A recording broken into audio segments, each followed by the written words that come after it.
இந்த வீடியோல என்ன பார்க்க போறோம்னு பாத்தீங்கன்னா பிஎட் ஃபர்ஸ்ட் இயர்ல வந்து psychology childhood growing up. So அந்த சப்ஜெக்ட்ல வந்து பாத்தீங்கன்னா ஜீன் பியாஜேஸ் காக்னிட்டிவ் டெவலப்மெண்ட், சரிங்களா?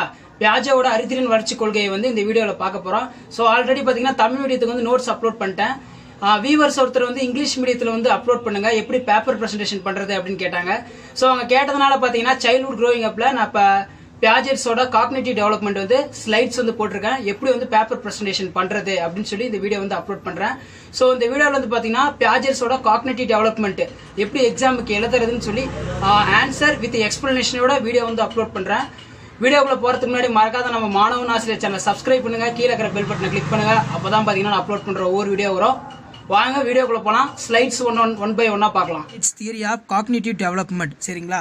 அதாவது பாத்தீங்கன்னா அறிவு கட்டமை கொள்கை அல்லது அறிவு கட்டமை வளர்ச்சி அறிதிறன் கொள்கைக்கான ஜீன் பியாஜேவுடைய தியரி வந்து என்ன சொல்லுது அப்படின்னு தான் வந்து நம்ம இந்த வீடியோவை பார்க்க போகிறோம்.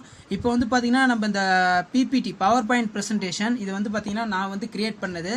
ஸோ நம்ம என்ன சப்ஜெக்ட் வந்து இப்போ பார்த்துட்டு இருக்கோம்னா பிஎட் ஃபர்ஸ்ட் இயரில் சைல்ட்ஹுட் அண்ட் க்ரோயிங் அப்பில் ஃபுல் கோர்ஸ் பேப்பர் 1, சரிங்களா?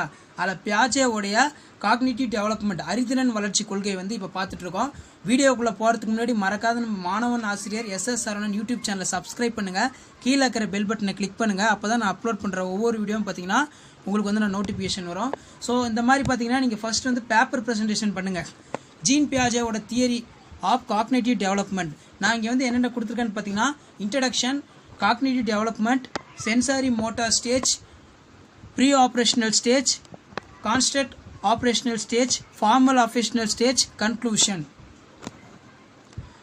ஸோ இந்த மாதிரி பார்த்தீங்கன்னா நீங்கள் எக்ஸாமில் சினாப்சிஸ் போட்டு ஒரு சின்ன பாக்ஸ் மாதிரி போட்டு introduction, cognitive development, sensory motor stage, pre operational stage, constant operational stage, formal operational stage, conclusion இந்த மாதிரி நீட்டாக வந்து எழுதிக்கோங்க. ஸோ நம்ம பார்த்துட்டு இருக்கிற கொஸ்டின் வந்து பார்த்தீங்கன்னா Jean Piaget's theories of cognitive development. So இப்போ Jean Piaget's theory of cognitive development just வந்து ஒரு இன்ட்ரடக்ஷன் தெரிஞ்சுக்கலாம். ஜீன் பியாஜே was Swiss psychologist known as your work child development. இவர் பார்த்தீங்கன்னா ஒரு சுவிட்சர்லாந்து நாட்டை சார்ந்த ஒரு சைக்காலஜிஸ்ட் உளவியாளர். இவர் வந்து பார்த்தீங்கன்னா சைல்டு டெவலப்மெண்ட் பற்றி ரிசர்ச் வந்து செஞ்சுருக்காரு. Piaget's theory of cognitive development and epistemological views are together called genetical epistemology. இந்த ஜெனட்டிக்கல் எபிஸ்டமாலஜிங்கிறது பார்த்தீங்கன்னா குழந்தைகளோட அறிதிறனை பற்றி தெரிஞ்சிக்கக்கூடிய ஒரு அமைப்பு அப்படின்னு சொல்கிறோம். அதான் வந்து பார்த்தீங்கன்னா காக்னிட்டிவ் டெவலப்மெண்ட் அப்படின்னு சொல்கிறோம். அடுத்து பார்த்தீங்கன்னா Jean Piaget's theory of cognitive development.